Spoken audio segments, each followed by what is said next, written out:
we've talked a little bit about what happens when you get that letter that your case is now heading back to the field office for a non-medical review. For a little more clarity, thanks to a viewer who asked for a little bit more about what are those non-medical things that they will be looking at. Well, it depends on what kind of program you're applying for. If it's Social Security disability, some examples can be, let's just double check that that person was insured for SSD at the time that the SSA, the date that they established that the disability started, EOD, established onset date. Got to make sure you're insured. Remember, if you stopped working, you will eventually become uninsured after a certain amount of time because you're not paying those premiums through your Social Security taxes, through your paycheck, or your estimated payments if you're self-employed and your Schedule C. That's one thing that they double check potentially. There may also be a check about any status that would make you ineligible for SSD. Are you in jail more than 30 days? Have you moved to a country where Social Security cannot be sent to? There's a few of them. Do you have outstanding federal debts that have to be offset from any benefit you might be receiving? Now, I'm not sure if those latter questions I just mentioned occur initially with the non-medical review. That's more of an award amount. So I'm not clear if that is going to be what's done initially, or will they do that? Is she still insured? And those kind of questions with SSD. And then once they find out, yes, valid, okay, now how much does she get? Might be two different steps. So for sure, that might not be what is taking place before you get notified that you have passed your non-medical. Because once you pass the non-medical criteria, then they have to find out what your amount is going to be. They're going to look at that work history earnings as a whole calculation.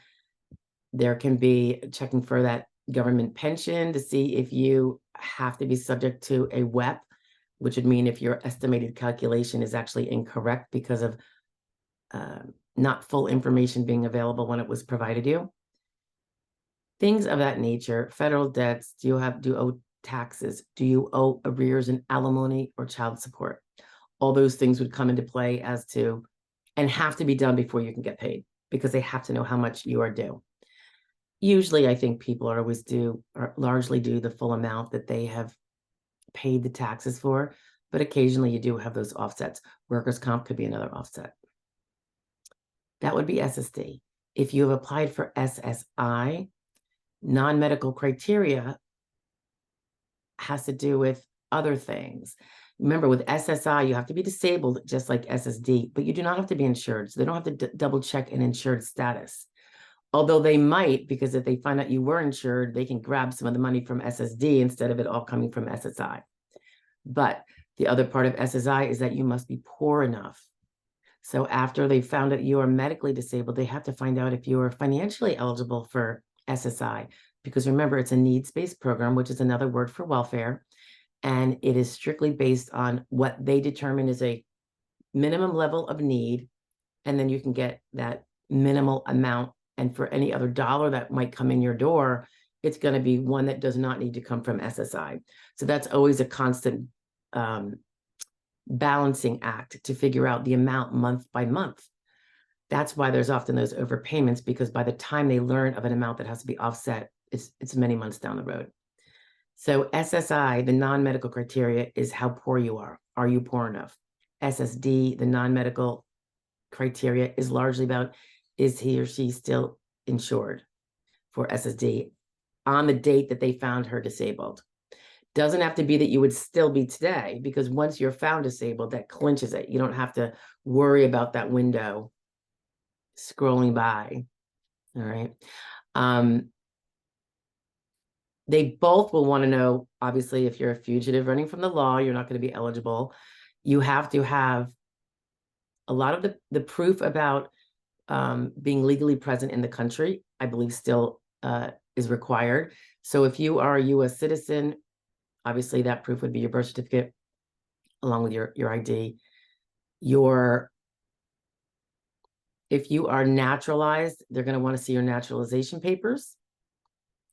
If you're otherwise a legal resident, they're going to want to see that, because ostensibly, and I hope this plays out as it should, if you're not legally present, you are not eligible to receive monies from either program. Okay. All right. So non-medical versus medical. By and large, if you have already passed the medical, that's the only reason they're going into the non-medical. So that's a really, really big step that you accomplished. The biggest fight is always, as I see it, the medical battle. That's the one that takes a couple of years. The rest of the stuff is just double checking that you still meet those other criteria. You know, like in the middle of your case, if you were an SSI case and you won $1 million in the lottery and it's sitting in your bank, you're not going to be eligible for SSI. You might have retroactive eligibility, I suppose, like you're poor for those 6 months, but then not after.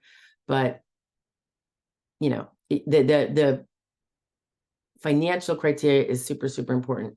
That interview they're going to give with you is called a PERC, P-E-R-C. I think it's P-E-R-C. And that's when everything that involves, including your living arrangements, so your bank accounts, your assets that are countable. It's really something that you should really be looking into before you even win, because you're going to have to come up with the responses to these things. And it could be that you find out you have an asset that you have to get rid of. And when I say get rid of it, I don't mean give it away. I mean, spend it down. Keep your receipts to show that you no longer have it and you have not replaced it with something else that could be sold to support yourself, so your neighbors aren't doing it for you. Okay. SSI is a good one to stay on top of that before you even prevail. It's also the one that if you don't prevail because they don't find you medically disabled, you can refile and refile and refile. SSD is not the same. Okay. Non-medical criteria. Hope that clarifies a little bit more. Bye-bye now.